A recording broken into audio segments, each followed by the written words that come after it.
Olá, gente, muito boa noite, ou muito boa tarde, ou muito bom dia, depende da hora que você estiver assistindo essa live logo depois que ela for ao ar. Meu nome é Afonso Borges, eu faço o projeto Sempre um Papo há 14 anos nesse mundo de vidro, nesse mundo de plástico, esse mundo digital que a pandemia nos lançou, e há um ano, quase 2 anos, nesse ambiente virtual que fomos lançados mesmo sem querer.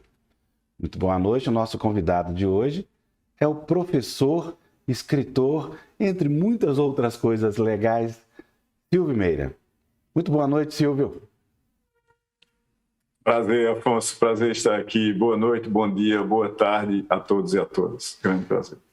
A nossa conversa de hoje, ela é misturada, mas misturado está tanta coisa na nossa vida, e uma das pessoas que eu mais gosto de conversar sobre essa miscelânea que transformou a nossa vida privada, nossa forma de ver o mundo, ao mesmo tempo no contraponto no que os meios de comunicação nos lançaram, nos julgaram, nos entornam todos os dias. Então a ideia inicial da conversa foi essa. O fim do livro, reticências. Da leitura longa, reticências. E da reflexão é apenas uma maneira para a gente começar a conversa fazendo a seguinte pergunta, Silvio. E a atenção? O que aconteceu com a atenção, querido amigo? Afonso, veja, a gente está num mundo que a gente podia chamar de o universo da atenção parcial contínua. Ele não é novo, ele só é visivelmente presente hoje num formato digital conectado interativo. Porque se você prestar atenção nas comunidades originárias, nas florestas, nas savanas, os seres vivos, eles prestam atenção parcial contínua a um grande número de situações ao seu redor. Um predador, ao mesmo tempo o alimento, o tempo, o clima, o movimento, o vento, todos os sentidos estão ativados e a atenção parcial contínua é um fundamento essencial para a sobrevivência. Acontece que nós vivíamos num mundo onde a atenção era singular e era dada a um pequeno conjunto de coisas. Talvez o professor na sala de aula. Por exemplo, se a gente sair da Idade Média para agora, por exemplo, o mundo da sala de aula é um conjunto de alunos em fileiras de cadeiras, prestando atenção a um professor. Muitos professores sentiram muita falta desse sistema de atenção agora na pandemia. Porque se o aluno vai para casa, você como professor, na sua sala de aula virtual, que é na realidade uma câmera como a nossa aqui, você deixa de saber se o aluno está prestando atenção em você ou não. Porque minha filha aqui, te interrompendo rapidamente, que passou aqui agora no meio da gravação, ela assiste a aula dela com 3, como é que chama? Janelinhas abertas. 3 janelas. E 2 delas dá vontade de matar. Mas pode ter mais, porque você veja, imagine alguém que tem um laptop, tem também um smartphone, talvez tenha uma segunda tela para conectar no laptop. Se você fragmentar as telas, são 5 telas. Então dá para você botar o WhatsApp numa, a aula na outra, talvez estar jogando online numa outra, talvez ter um ambiente de notícias e uma máquina de busca nas outras 2. A esse conjunto de percepções, talvez remotas, eu dou atenção parcial contínua. Mas você tem quantos, você? Eu tenho 15. Eu tenho 15 telas. 18, 70. Eu tenho 15 telas na minha sala, tirando 3 smartphones e um tablet. Então, no topo, são 19. Mas só de telas de grande porte são 15. E aí, o que acontece? A atenção começou a ser dividida, mas ela sempre foi dividida. A gente teve um período no tempo onde você ia para a missa e prestava atenção a 1 hora de missa. Não tinha outra coisa para fazer. Aliás, o conteúdo era escasso. Não tinha missa o tempo todo. Não tinha missa gravada online. Mas se você for bem para trás e a gente revisitar, por exemplo, em 350 por ali, 370 a.C., as escolas de Platão e Aristóteles, elas não eram escola de atenção contínua para o mesmo conjunto de coisas. Elas eram escolas de debate, elas eram escolas de discussão para tentar sintetizar soluções para problemas que eram encontrados ou propostos ou tratados como hipóteses de problemas que poderiam existir pelos próprios alunos. Era uma escola do diálogo em rede. Então, o que a internet faz na realidade? Veja, do ponto de vista da nossa atenção, se a gente considerar as tecnologias clássicas para mídia, ali, rádio acaba de se estabelecer no formato atual, né, transmissão contínua de fluxo pelas ondas hertzianas, como chamavam os antigos locutores da Rádio Jornal do Comércio, Pernambuco falando para o mundo, ali em 1925, mais ou menos, né? Antes disso, mídia, já tinha mídia impressa, livros, tinham se estabelecido no formato que a gente conhece hoje, no século XVII, no século XVIII, no máximo no meio do século XIX. Livros não mudaram muito lá para cá, inclusive os capa dura continuaram e assim por diante. Televisão se estabeleceu até ali no fim da Segunda Guerra Mundial, mais ou menos. Então, a tríade clássica de mídia que McLuhan tratou, e muito bem a televisão, rádio, impresso e TV, se estabelece até 1945. Depois tem um outro conjunto de vamos dizer assim, princípios que articulam mídia, mas de uma maneira diferente. Digital se estabelece mais ou menos até o meio da década de 70, com os circuitos integrados. Aí se estabelece conexões até 1995, com a chegada da internet. Móvel acaba de se estabelecer com a chegada dos smartphones em 2005 e programável está se estabelecendo agora. Digital, conectado, móvel e programável. Na mídia clássica que a gente conhece, impresso, rádio e TV, né? A mídia impressa, falada e televisada, de novo, como se chamava antes, e uma espécie de uma mídia singular que eu não posso interferir nela, ela é broadcast, eu posso comentar o livro, mas só eu que vejo, né? Você anota no livro, mas só você que vê. A banda de retorno no rádio é limitadíssima e não é pelo rádio, é pelo telefone, cartas à redação e assim por diante. E da TV, idem, também a banda de retorno para eu interferir é limitadíssima. Quando a gente tem digital, conectado, móvel e programável, eu passo a fazer parte da rede. O problema não é criar, editar com altíssima qualidade, eventualmente, e transmitir informação para alguém ver, seja num livro, num programa de rádio ou de TV, mas é conectar, relacionar, interagir, criar significados, criar comunidades, criar, eventualmente, conhecimento em rede, coletivamente. E aí a minha atenção passa, em parte, ou em boa parte, a ser dedicada a ambientes onde eu posso interferir, com as minhas competências. De uma certa forma, e a gente tem que reconhecer isso, nunca se escreveu tanto no planeta Terra. Os literatos diriam... Você falou isso outro dia, eu fiquei muito impressionado, porque, como diz, caiu a bolinha do lado direito. Caiu a bolinha é um negócio sério, você conhece a piadinha da bolinha, né? Sim, sim. E aquilo no começo do século, muito pouca gente escrevia para muito mais gente que lê, é claro que a gente está falando proporcionalmente, hoje acabou, né? Acabou. Então pensa, o WhatsApp tem 2 bilhões e 200 milhões de usuários, escrevendo todo dia. Quando você vê certos textos em português escritos em WhatsApp, você tem um sentimento claro de que é uma língua extraterrestre. Não é que não é português, é que é um outro negócio totalmente diferente, um derivado de Klingon, por exemplo.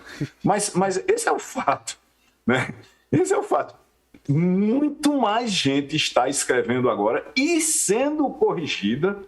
Veja o outro efeito. Muito mais gente está sendo corrigida e fazendo uma espécie de um curso de literatura portuguesa online do que estava no passado, porque as pessoas não erram sistematicamente do mesmo jeito. Se alguém vai lá e corrige, a pessoa diz, eita, é mesmo, não é assim não. A maioria das pessoas escreve assim. Eu conheço histórias de gente que teve poucas oportunidades de aprendizado, que usa Google para soletrar ou para fazer correção ortográfica. E você vai em Google e bota 2 opções da mesma palavra e vê quantas respostas tem. A que tiver mais respostas é a que está correta. Peraí, tem que lembrar do defender o Luiz Fernando Veríssimo, que ele só escreve a palavra Nietzsche depois de consultar no Google. Pronto. Então, esse é que é o ponto. Então, você vai lá, você diz, como é que escreve expectativa? É com S ou com X? Aí você bota com S, volta um X, volta um certo número de respostas. Se você bota com X, volta um número de respostas muito maior, então é com X. Essa coisa é por quê? É por uma espécie de voto popular. Pouco importa a opinião dos lexicógrafos nesse assunto, porque é o que vai acabar sendo usado, é o que as pessoas mais usaram. Então, a gente tem um outro efeito aí. Mas quando a gente conecta, Afonso, nesse espaço de literalmente formação de comunidades, né? Os fundamentos de conexões, relacionamentos, interações, e aí, objetivos, as pessoas estão lá para fazer alguma coisa em conjunto, desafios. Vamos falar de games, por exemplo. Tem um estudo feito na Inglaterra que mostra que entre os 3 e os 15 anos de idade, tá aqui na minha tela, numa das minhas telas aqui ao redor, entre 3 a 15 anos de idade, uma criança inglesa joga em média 6.050 horas. Você está brincando? 15? De 3 aos 15, uma criança inglesa joga 6.050 horas. Para a gente comparar, um curso de engenharia tem 4.300 horas. Na UFMG, no ITA, na UFPE. Então é 50% de tempo a mais do que um curso de engenharia. Obviamente ninguém vai chegar e dizer, olha, vamos ensinar cálculo 1 a crianças de 3 anos de idade. Nem pensar isso, tá certo? Muito menos aos 15, talvez. Mas vamos pensar numa coisa. Se eu passei a minha juventude todinha jogando, imerso no ambiente de games, como é que você vai chegar aos 16 anos de idade, quando eu vou começar a estudar para fazer vestibular, você vai dizer, senta aqui na sala agora e fica olhando para esse professor aqui durante 6 horas, 7 horas, 8 horas por dia, porque você vai ter que ler esses livros desse tamanho aqui, 800 páginas cada um, para fazer uma prova do Enem. É claro que as pessoas não foram acostumadas na sua vida anterior a esse tipo de engajamento.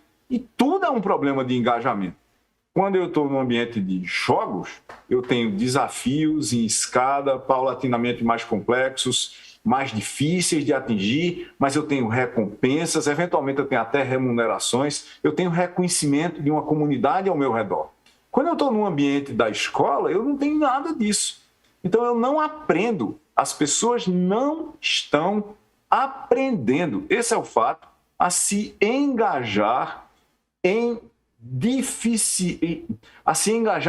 desafios muito longos que exigem uma dedicação e um foco muito grande para você entender alguma coisa e refletir sobre ela. Você acha que o pessoal não está conseguindo passar do primeiro parágrafo, indo ao rasante? Veja, tem um bocado de livros para apressadinhos, tá certo? Tipo assim, os grandes clássicos da literatura universal em no máximo 8 quadrinhos. Vai lá e tem N deles, você conhece. E as pessoas, por outro lado, aprenderam a ler audiobooks, que é um outro problema, né? Ao invés de você ler uma frase, um parágrafo longo que você não entendeu e ter que ler de novo, um audiobook ele passa por você. É como se de repente você tivesse um lugar e tivesse um barulho passando, misturado com cachorro latindo, passarinhos cantando, e tem aquele blá, blá, blá, blá, blá, passando por você, e você não tem tempo de refletir sobre o que está acontecendo, porque foi feito de uma certa forma para lhe engajar, e esse engajamento que está passando por ali, ele tem um ritmo associado a um rito de leitura. E não tem tempo para refletir sobre aquilo. Eu não vou ficar parando. Na realidade, as pessoas estão num carro, no metrô, varrendo a casa. Elas não estão paradas prestando atenção no que elas estão ouvindo, essencialmente. Imagine você ler filosofia no audiobook. A minha outra pergunta é nesse campo. Ouvir e ler são dimensões do nosso cérebro pastoso diferentes, né? São coisas que passam ali na área líquida de forma diferente. Minha pergunta é sobre a atenção parcial contínua. no século XVII, eu li nas seleções do Reader's Digest que os russos trabalhavam em até 5 níveis de consciência. Aí eu fiquei tantão com esse negócio de 5 níveis de consciência. E fui estudar. E aí um dia um professor meu falou assim, você não sabe assoviar? Sei. Você não sabe ver televisão? Sei. Você não come ao mesmo tempo? Como? Você não sai também caminhando de vez em quando? Cada um é um nível de consciência. É mais ou menos isso? É mais ou menos isso, mas com focos, né? Com focos. Quando você olha, por exemplo, aquela coisa que a gente estava falando da aula, eu tenho que ser esperto o suficiente para saber quando é que o professor falou alguma coisa relevante. Quando a professora diz alguma coisa relevante, eu digo, eita, isso aqui eu não sei. Então eu vou prestar atenção. Né? Tem atenção. Nesses 3 minutos aqui, aí de repente ela começa a dizer uma coisa, ou que eu acho irrelevante, ou que eu não entendo. E ela perde o meu engajamento, ela perde o meu foco, a minha atenção. Aí eu vou fazer outra coisa. O ponto que tem quando a gente desenha games de computador é você desenhar um game onde a pessoa é desafiada a cada passo no incremento mínimo que leva ao entendimento do próximo nível. Eu não perder a pessoa no processo. Eu não posso dar um salto muito grande. Porque o professor entra na sala de aula e diz, hoje nós vamos estudar tal coisa. Sei lá, um teorema qualquer. Ou uma história de alguma coisa, ou uma guerra, seja o que for. Aí, o primeiro parágrafo todo mundo entende. No segundo parágrafo, não tem nenhuma conexão com o primeiro, não é uma história que está sendo contada, e ninguém entende mais nada. Aí, o que é que a gente quer? Que as pessoas continuem prestando atenção, que elas continuem engajadas? Elas não vão fazer isso. Há muito tempo, eu acho que as pessoas descobriram como fazer de outras formas, né? Na minha época, por exemplo, a gente levava livro para ler na sala de aula, a gente levava gibi, a gente levava, eu me lembro, na graduação em engenharia, a gente fazendo jogo de corrida de vetor, né? Você levava papel de gráfico, desenhava uma pista de corrida, e aí nessa pista de corrida, várias pessoas contribuíam com seus vetores, como se fosse carrinhos de corrida, porque a aula era obrigatória, a gente tinha que assinar a frequência, mas não estava escrito que a gente tinha que prestar atenção. Então a gente jogava corrida de vetor. E tinha campeonato todo dia. Então, isso era um jogo científico, né? Pelo menos a gente estava manipulando vetores e assim por diante. Mas se jogava pôquer, se jogava absolutamente tudo. E tinha gente que lia absolutamente tudo também. O professor talvez conseguisse que a gente ficasse dentro da sala, mas ele não conseguia capturar a nossa atenção. E a atenção é o problema, né? A atenção é realmente o problema. Mas a Linda Stone, da Microsoft, ali no começo da internet, quando começou a se tornar global mesmo, em 2002, é que ela criou essa expressão de que nós passaríamos a viver num tempo de atenção parcial contínua, que eu acho que é exatamente o caso. É igual a direção defensiva? Depende, né? De direção defensiva, normalmente a gente acha que a gente está sendo atacado por alguma coisa. Aqui a gente está olhando o seguinte, eu tenho que ter é como se fosse direção alternativa, né? Querem me levar para um caminho, mas eu quero ir para outro. Então ninguém venha me convencer a ver um negócio que eu não quero ver. Eu vou fazer o que eu quero, né? E eu acho que isso está acontecendo, e principalmente, Afonso, online agora, e com os mais jovens, isso começou a acontecer numa escala monumental, né? Eu tenho filho na universidade, tenho filho no trabalho, tenho filhos pequenos, filhos não, netos pequenos hoje, bem pequenos, mas eles aprenderam rapidamente como é que eles podem dedicar só uma parte da atenção deles e ainda assim fazer o que tem que ser feito, pelo menos no nível de satisfação exigido deles. Quais são as consequências estruturais disso no longo prazo? Para uma geração que foi criada o tempo todo num regime de atenção parcial contínua, porque você veja, quando a gente vê o que é a atenção parcial contínua, eu não posso dedicar atenção parcial à leitura de um parágrafo. Não posso. Se eu ler sem uma atenção concreta e objetiva ali, eu não vou entender. Os dados dos Estados Unidos são que o cidadão americano médio, ele lê alguma coisa como 20 minutos por dia. Mas ele passa 450 minutos por dia vendo mídia outra que não texto no papel. Uma combinação de TV, com tela, com WhatsApp, com tudo ao redor dele. Então, até esses 20 minutos por dia, ali no parágrafo do livro, tem o plim-plim do WhatsApp dizendo que chegou uma mensagem. Então, é interrompido para ir para lá e para cá. Eu escrevi um livro que nós lançamos no Sempre um Papo lá num teatro, se eu não me engano, de uma universidade em Belo Horizonte. Você fez isso. A editora não conseguiu mandar os livros, lembra? Foi no lançamento de livros. Eu ter atenção sobre o livro. O livro não estava lá. O Novos Negócios no Brasil, eu escrevi o livro todinho e depois eu reescrevi para tornar cada parágrafo deliberadamente mais difícil de ser lido. Ou seja, ao invés de simplificar, eu complexifiquei o livro de tal maneira que se você lê o parágrafo sem prestar muita atenção, você não vai entender nada. E eu digo isso na introdução do livro, que o livro foi escrito desse jeito. Ele foi escrito para você ler, olhar assim e dizer, eu tenho que ler de novo. Então eu gastei, sei lá, uns 4 meses para escrever o livro e mais de 1 ano reescrevendo para ele ficar legível, mas difícil de ser lido. Deliberadamente difícil. Eu sei, o pessoal até hoje avisa aqui dos inimigos que você ganhou na vida por causa disso. O que eu posso fazer? Era tudo um plano, mas veja, a meu crédito, eu digo na primeira página o seguinte: olha, esse livro é difícil de ser lido porque eu escrevi ele assim. Pronto, acabou-se. Pegando esse gancho da atenção, tem a falta de atenção, né? Eu acho que nós estamos falando mais, talvez, da falta de atenção do que atenção. Você acha que os professores hoje, assim como os alunos, mudaram a forma de ler, forma de ver, forma de sentir o virtual, né? O visual, né? Digamos assim, né? No campo do visual, eles vão ter que reaprender a ensinar? Eu acho que a escola, como um todo, e no mundo inteiro, ela está passando por um desafio que ela nunca passou. E ele se resume, talvez, no seguinte efeito. De novo, vamos voltar lá para Aristóteles e Platão. Essa era uma escola em rede, as pessoas se articulavam entre elas, inclusive, para debater os assuntos que estavam em pauta, criar e investigar novos problemas, propor problemas para serem investigados e tentar descobrir coletivamente a solução desses problemas. Uma construção de conhecimento coletivo, a partir da criação de conflitos. Eu crio um conflito, não sei fazer isso, como é que a gente faz? Ninguém sabe, vamos descobrir como. Aí você vai perdendo paulatinamente essa escola grega, antiga, e ali na Idade Média, mais ou menos, a escola passa a ser um exercício da autoridade monástica sobre um grupo que está lá para aprender a repetir.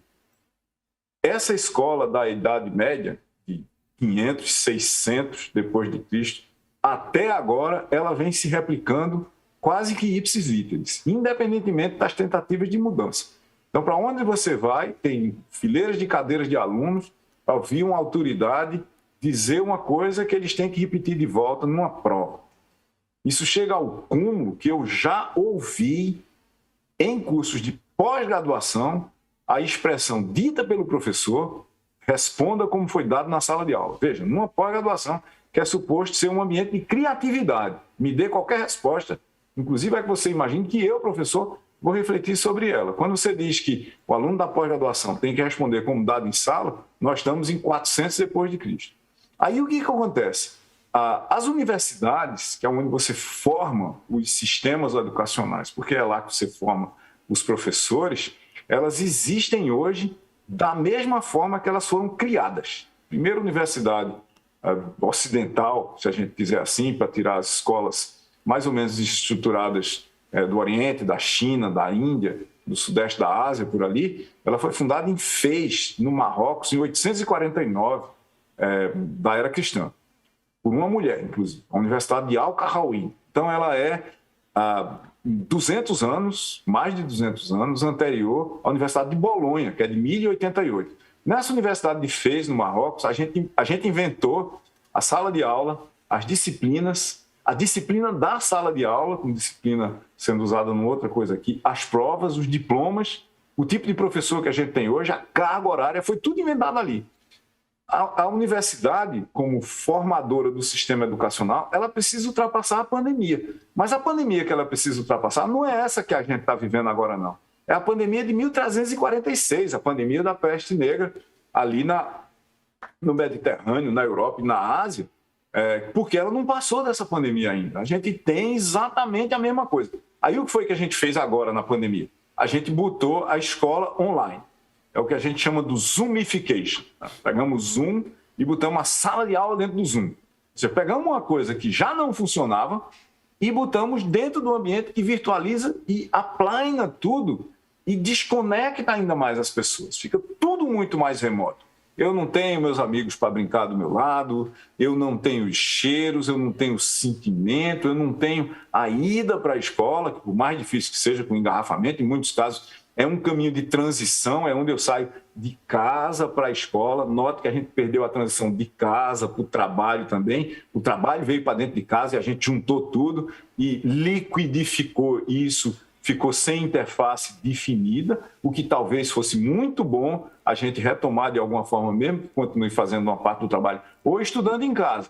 Então, a crise que a gente tem no setor educacional como um todo hoje é da gente repensar esse conjunto de artefatos e lógicas que faz o processo de aprendizado dentro do ambiente que a gente passou a chamar há muito tempo de escola e num segmento em particular dele, que é a sala de aula, que como matriz de reprodução do conhecimento passado por uma autoridade, já não funciona mais há muito tempo.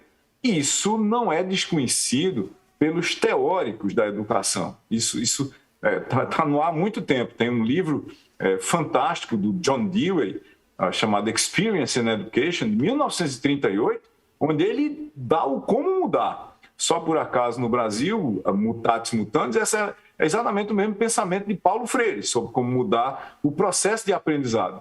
E se você vai mudar o processo de aprendizado, você vai ter que mudar a escola, o papel do professor, as articulações entre professores e alunos e entre alunos. A gente tem que ter uma escola dialógica, uma escola estratégica, onde a gente escolha o que fazer, onde as fundações sejam claras. Eu não preciso passar 70%, 80% do tempo que eu passo na escola ouvindo historinhas. Eu preciso ir para lá para aprender a aprender. O principal papel do sistema educacional é estabelecer nos aprendizes um conjunto de fundações para que durante carreiras que vão durar 50, 60, 70 anos, carreiras cada vez mais longas, as pessoas sejam capazes de guiar o seu próprio processo de aprendizado. É disso que a gente está falando. Eu estou preocupado com uma coisa aqui, como desdobramento da sua fala. Com tanta modificação ainda não prevista, a base da formação do ser humano sempre foi o livro. Sempre foi, né? A atenção concentrada nas palavras, força, inclusive, que você adaptou ao seu livro, para mim sempre foi fundamental. Mas vendo hoje essa juventude parada na tela, com os professores fazendo verdadeiras coisas mirabolantes, né? Eu ouvi outro dia assim, o pessoal falando assim: menina, eu sei que você não está olhando para a tela, eu estou vendo você olhar para o lado. Assim. Você vê que artimanha que os professores estão inventando, né, para fazer com que o pobre do aluno que está lá dentro de casa, nem sempre em condições ideais, é claro, ainda tem esse dilema dessa diferença absurda no Brasil, né, ter um pouco de atenção. Mas eu estou falando isso tudo para fazer a pergunta central. Será que nessa mudança cerebral que está acontecendo, porque enquanto a gente fala, enquanto a gente elocubra, as mudanças estão ali acontecendo. Nós já conversamos sobre isso. Essa coisa líquida aqui já mudou. Quando a gente fala que está mudando, já mudou. Você acha que o livro ainda vai ter papel fundamental ou ele vai começar a ser acessório? Olha, primeiro, é legal a forma que você fez a pergunta, Afonso, porque o livro ainda vai ter papel.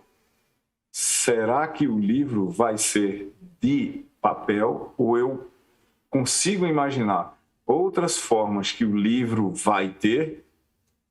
Uma delas podia ser o livro como programa. Como assim o livro como programa?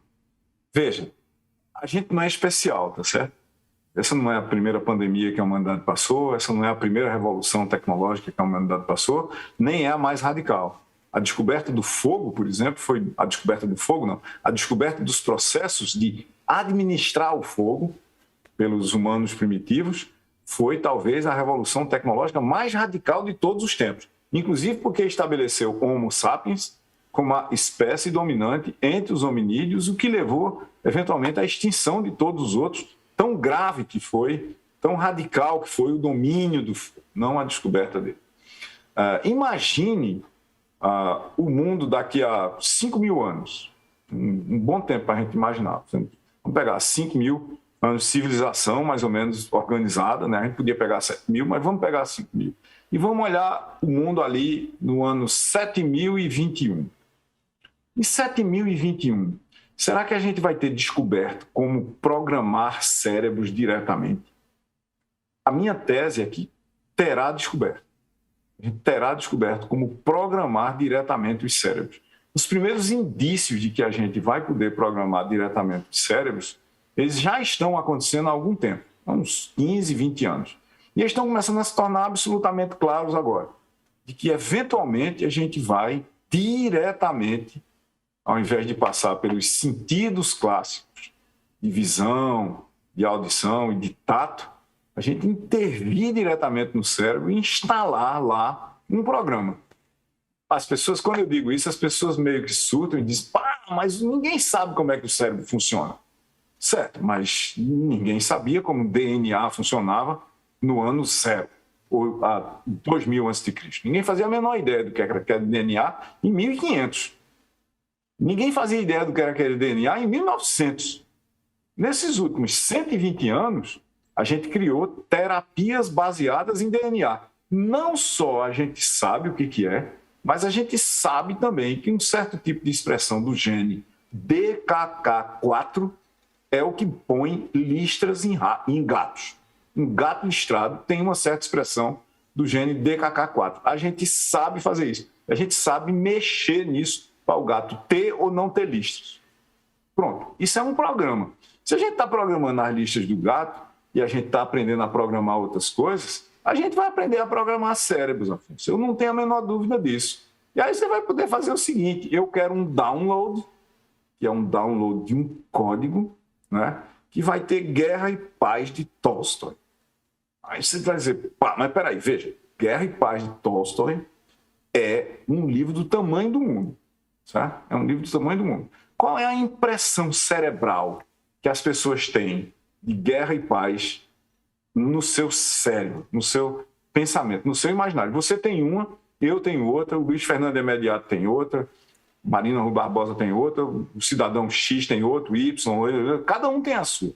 Por quê? Porque tanto quanto o código genético tem um contexto. O código genético ele não tem a expressão dele pura, ali igual para todo mundo. Ele enfrenta desafios contextuais e ele é um código que é executado dentro de um conjunto de recursos e limites. E ele vai levar um destino diferente para cada conjunto de desafios que ele enfrentar. Mesmo para duas pessoas quase que totalmente iguais. Esse desafio de como é que a gente vai, aspas, ler no futuro, ele vai ser resolvido no futuro, porque o futuro vem do futuro. Não é a gente que vai levar para lá, mas eu acho que a gente vai fazer isso digitalmente. A gente vai entender como programar os cérebros das pessoas diretamente. E esse também vai ser um dos maiores perigos que a humanidade vai enfrentar em todos os tempos. Isso para o totalitarismo não custa nada. Porque talvez você não tenha a opção de não ter o seu cérebro programado para determinadas coisas. Por exemplo, você pode ter uma sociedade guiada por engenheiros que pode decidir que as pessoas naquela sociedade têm que fazer até cálculo 4, por exemplo. Todo mundo tem que fazer. Todo mundo vai receber esse programa. Então você vai diminuir, claro, isso é um programa autoritário, né? Como a gente não poderia deixar de notar, mas você vai diminuir radicalmente a diversidade num lugar que for feito isso. E se você tentar criar um programa para programar pessoas e esse programa for top-down, uma coisa é dizer, está ali uma biblioteca de código, você vai lá e diz, eu quero aprender cálculo. Aí você senta lá e passa, sei lá, uns 2, 3 dias, uma semana, meia hora, se for o caso, e sai de lá um calculista, né? Que nem o Joaquim Cardoso. Talvez até escrevendo os poemas que ele escrevia. Mas tem um problema aí. Se isso for possível, eu tenho quase certeza que vai haver desígnios autoritários embutidos no processo e vão tentar programar as pessoas para fazer alguma coisa. A gente está discutindo isso no âmbito da hipótese, sem considerar um outro assunto que vai demorar a gente até amanhã cedo, tem que chamar Eugênio Butti, que um assunto desse sem falar de ética não existe. Não existe. Então, vamos convocar o Eugênio. Agora, deixa eu contar uma coisa aqui. Curiosamente, eu saí com um grande amigo meu, professor Zé de Anchieta, e ele me colocou, na hora que você falou dos fogos, você sabia que na antiguidade sabia-se, conhecia-se, entendia-se uma cidade recém-instalada ou um povoado ou um agrupamento de pessoas pelo número de fogos? Sim. Então, os fogos eram os lugares onde os grupos se formavam. Eles exerciam, nos limites daquele espaço, o mesmo papel que os grupos exercem nas redes sociais, só que com atratores muito mais dramáticos, né? Para sobreviver em certas condições, eu tinha que participar daquilo. Então, era um processo de formação de grupos muito mais coeso, talvez. Dando uma desviadinha para aquele assunto, eu e o professor Silvio começamos a conversar antes do evento, de repente eu falei assim, vamos parar, que senão nós vamos chegar lá no evento e falar assim, como estávamos falando, então vamos tirar essa história da conversa, mas eu queria resgatar aquele ponto que você começou a falar sobre a capacidade cognitiva das pessoas em rede. Como é que essa atenção em rede se forma? E, é claro, o assunto também é esse, até chegar na formação ou não das fake news. Essa coisa começou, já que você disse que nem uma hora a gente ia falar como a gente estava falando, mas você falou, eu vou dizer também. Quando a gente estava falando lá atrás, essa conversa começou por causa do livro do Eugênio Butti, A Superindústria do Imaginário. Numa certa parte do livro tem uma reflexão de Eugênio, que eu até rabisquei por cima do livro e mandei para ele, que no meu entendimento, é logo ali no começo do livro, a palavra encadeada, escrita em raciocínios complexos, mas ao mesmo tempo simplificados para o entendimento de pessoas que não são tão especialistas quanto quem escreveu, a palavra entrega significados. Quando a gente vem para as redes e você tem grupos de muitas pessoas com conhecimento muito diverso e com uma base de conhecimento comum que é absolutamente mínima, e às vezes a única coisa que é comum é a capacidade de se exprimir na mesma língua sobre aquele assunto, e é exatamente por isso que qualquer coisa que aconteça no Brasil, imediatamente surgem nos grupos de WhatsApp da sua família especialistas em direito constitucional, virologia, asteroides ou absolutamente tudo. Nas redes sociais é o conjunto de conexões, relacionamentos e interações que integram significados. Esse conjunto de coisas cria um conhecimento daquele grupo que, às vezes, a única forma da gente refutar é sair dele, é se abster de participar, porque não é exatamente baseado em raciocínio ou, ainda mais radical, em raciocínio fundamentado que se cria conhecimento ou que se integram significados nos debates, nos grupos, nas redes sociais, como nós vemos, por exemplo, nos debates dos grupos da nossa família, no WhatsApp, seja lá sobre que tema for.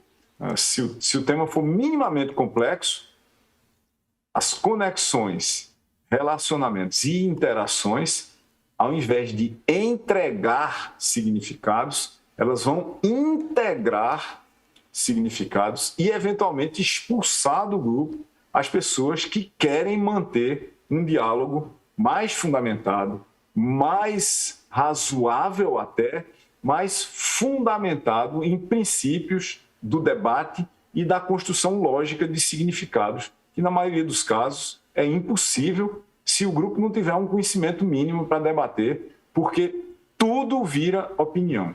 Outra coisa é que esse exemplo que nós estamos dando, na verdade você está dando, serve de contraponto ao exemplo clássico onde o aprendizado até esse momento, até esta Constituição aqui, a minha e a sua se formou, que é o presencial.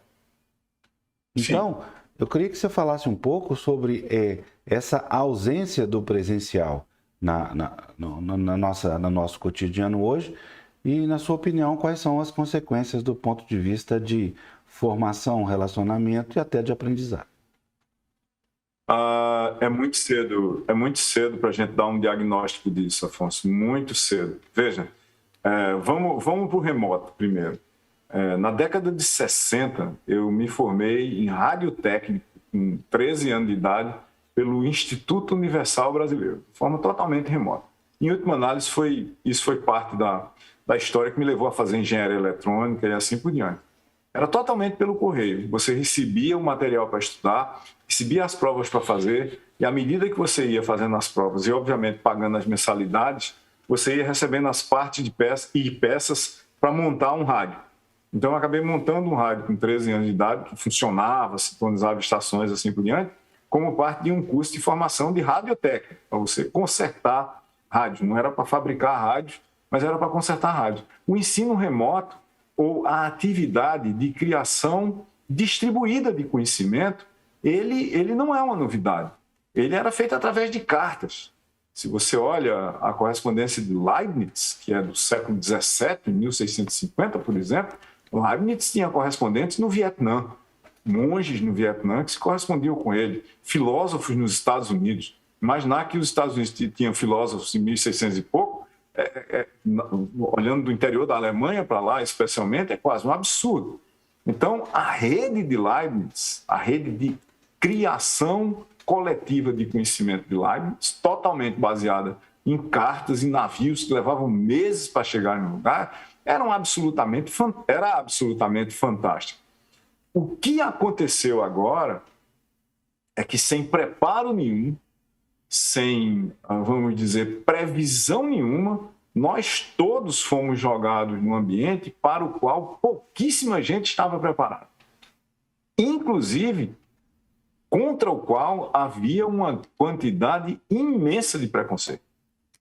Até pouco tempo no Brasil, por exemplo, você fazer um curso remoto não lhe dava o mesmo tipo de diploma que dava um curso presencial. Como se a oportunidade de aprender no presencial, ou de você estar fisicamente numa sala, criasse uma diferença fundamental para cada pessoa. Pode até criar para o coletivo, mas para cada pessoa, se a pessoa se dedicar, quantas pessoas a gente não conhece que sozinhas, no mundo distante e completamente sozinhas, sem ter ninguém com quem debater, se transformaram em alguns dos maiores cientistas, escritores, pensadores, poetas da humanidade, isolados, né? Não é nem que tinham acesso só a remoto, ou acesso através de um looking glass, como a gente está fazendo aqui. O que eu penso que a gente vai ter que fazer daqui para frente, uma reflexão profunda sobre os processos de aprendizado, primeiro, que fundações a gente precisa ter para aprender continuamente. A minha principal preocupação é que, com a evolução tão rápida do conhecimento aplicado, as formações que as pessoas tiveram no seu último estágio de educação formal, elas se desvanecem muito rapidamente.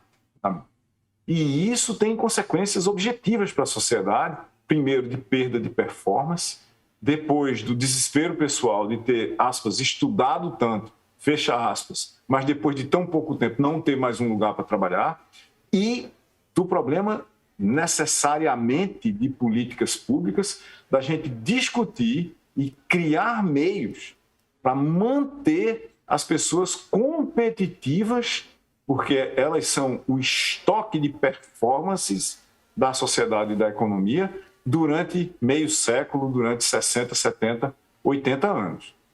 O sistema educacional não sabe como fazer isso, há dezenas de debates diferentes sobre o que fazer para chegar nisso, principalmente sobre a base de conhecimento do Brasil, que é muito ruim. Nós temos uma escola e um ensino fundamental que é muito abaixo da crítica, um ensino médio idem e dificuldades imensas na formação do ensino superior, quando a gente isola do que eu acabei de dizer, as instituições de excelência que sempre existem, mas são exceção.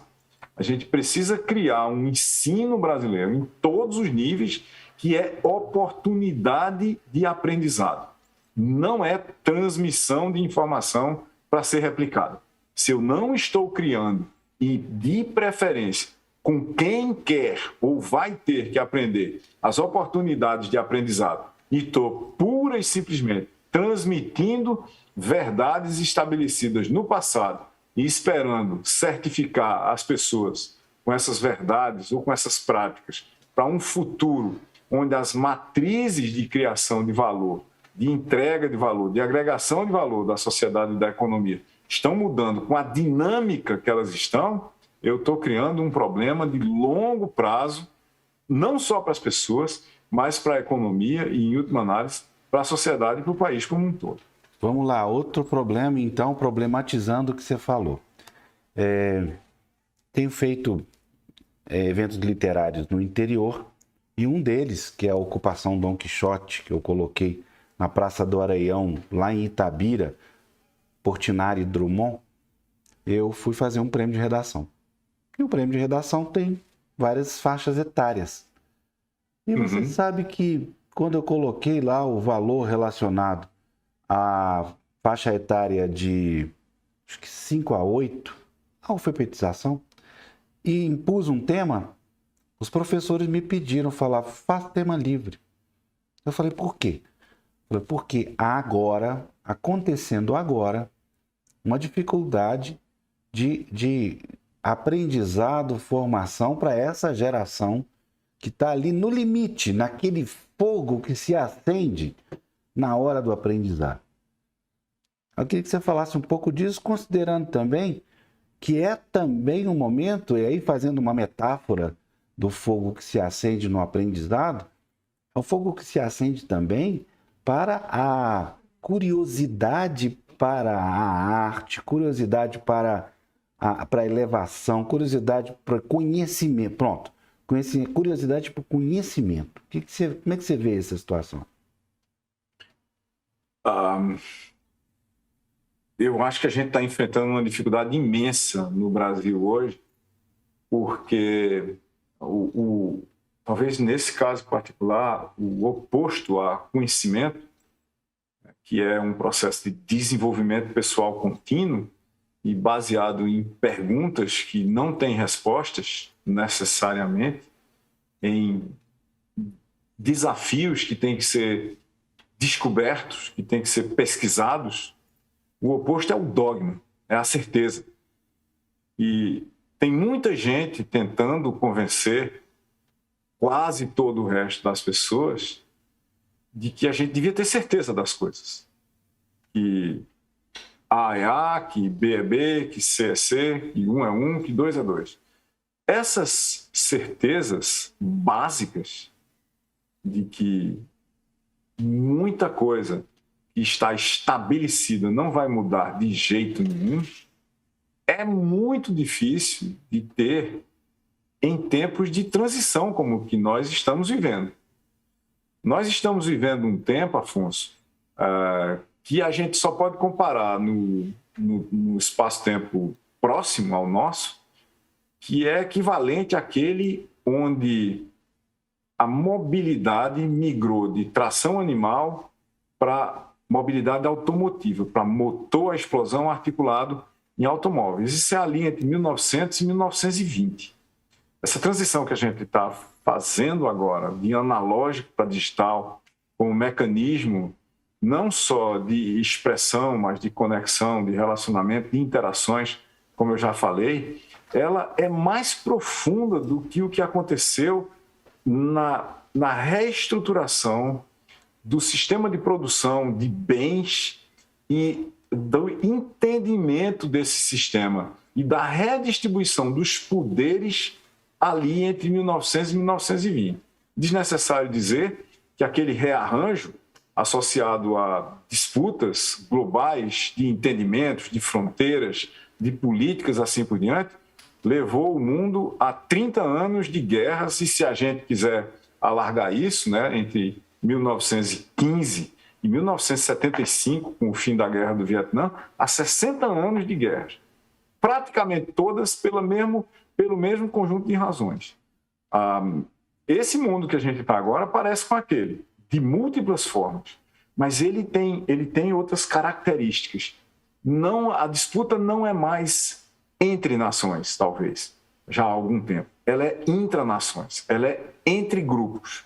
Ela é uma disputa de narrativas, uma disputa de tentativas de estabelecimento da verdade, sem que a verdade necessariamente seja aderente aos fatos e aos dados. Se a gente perder nessas gerações mais novas a conexão entre teorias que deviam representar a realidade ao nosso redor e os fatos que essas teorias descrevem em relação aos dados que nós conseguimos obter, em relação aos fatos, teorias, dados e fatos, descrição da realidade, nós vamos ter um problema de grande porte por muito tempo. Porque veja que é seletivo essa história. Ninguém, em sã consciência, vai aceitar que a sua casa seja projetada sem levar em consideração a lei da gravidade. Isso é uma lei estabelecida, com um conjunto de livros publicados sobre ela, inclusive de cálculo de estruturas metálicas, de concreto, do que você quiser.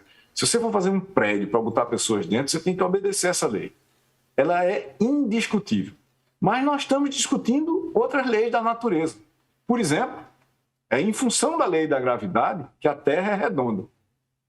Mas tem uma narrativa todinha de que ela é plana. E você não consegue convencer as pessoas que acham que a Terra é plana de que ela é redonda. Porque elas se recusam a ler, a entender minimamente as leis básicas que fazem com que a Terra seja redonda, com que as galáxias sejam espirais, por exemplo. E que a nossa inteligência é líquida. Exatamente. Nós estamos enfrentando uma dificuldade única que advém de uma coisa única também. Quanto mais conhecimento você tem, mais dúvidas você tem sobre o que você não sabe. Porque você descobre mais coisas que você deveria aprender. É como se você dissesse o seguinte: a ilha do conhecimento, à medida que ela se expande, ela tem mais área de praia. Até para quem é terraplanista, isso é fácil de entender. Olha para a ilha como plana, se eu aumento o tamanho da ilha, tem mais praia. Vou aumentando, tem mais praia. As praias são as dúvidas. Quando eu não tinha conhecimento nenhum, eu tinha pouquíssimas dúvidas. Mas à medida que eu agrego mais leis da natureza, mais leis da lógica, mais conhecimento filosófico, mais literatura que expressa esse conhecimento filosófico para explicar a humanidade, mais praia eu tenho, mais dúvidas eu tenho, consequentemente, mais possibilidades de aprendizado e de exploração do universo eu tenho, e não menos dúvidas. Mais ciência gera mais e não menos dúvidas. É nesse universo que a gente está convivendo com gente dogmática que quer ter cada vez mais certezas. Não vão conseguir. Mas, ao mesmo tempo que não vão conseguir, vão criar um problema imenso para as pessoas jovens, muito jovens, de 3, de 5, de 7, de 8, de 15 anos, que estão hoje tentando entender esse mundo, que depende justamente disso que eu acabei de dizer. E pior do que isso, né? Pior não. Então, talvez como consequência, a palavra guerra, ela é bem utilizada por você. Porque mesmo no âmbito da guerra das mentalidades e das guerras intranacionais, elas podem acontecer. Exatamente. Será que já não estão acontecendo, né?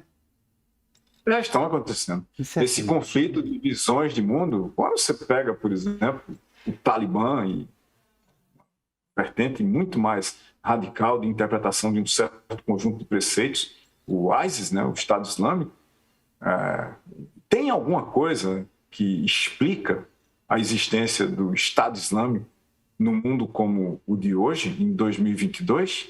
A resposta é tem. E esse tem é justamente uma reação a um mundo onde cada um de nós entende cada vez menos. Se você não for educado, se você não criar as fundações de conhecimento para saber que você entenderá cada vez menos do mundo como um todo, no nível de performance pessoal, por exemplo, que Leibniz entendia.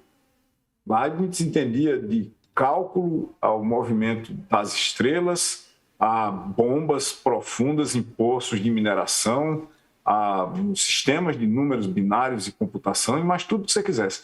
Talvez uma das últimas pessoas que possa ter dito que na época dele ele sabia tudo, ou pelo menos ele sabia tudo que estava codificado como conhecimento de alguma forma. Hoje isso é absolutamente impossível para qualquer pessoa. Seja ele quem for, seja ela quem for, só entenderá um pequeno fragmento do mundo e tem que se satisfazer com isso. Porque já faz muito tempo que para construir qualquer coisa minimamente sofisticada no mundo ao nosso redor, ao invés de especialistas, a gente precisa de times de gene-especialistas.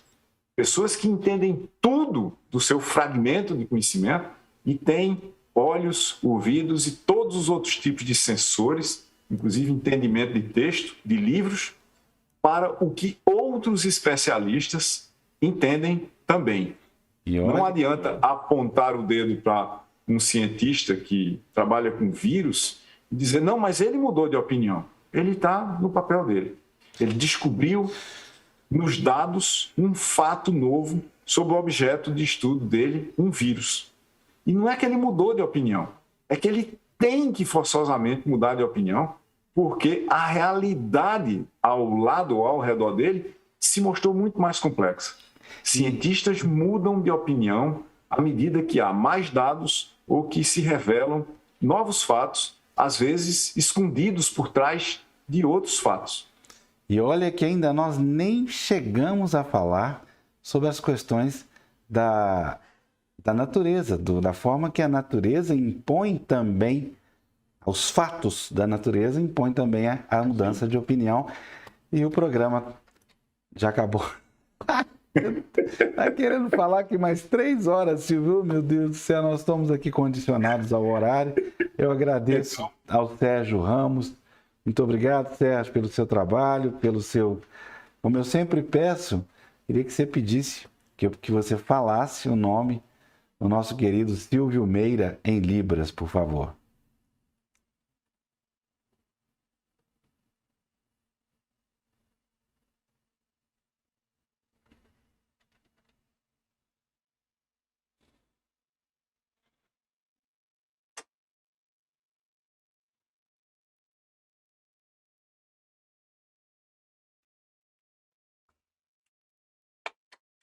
Muito massa, obrigado. Querido Silvio, muitíssimo obrigado. É quase um convite para uma continuação da nossa conversa daqui a pouco, mas certamente ela vai acontecer, porque temos aí, daqui para frente, daqui rapidamente, mais 2 livros para lançar do Sérgio, do Silvio, confundindo com o Sérgio, com o Silvio, que eu não posso falar agora, que é segredo, mas que em breve a gente vai continuar falando dele.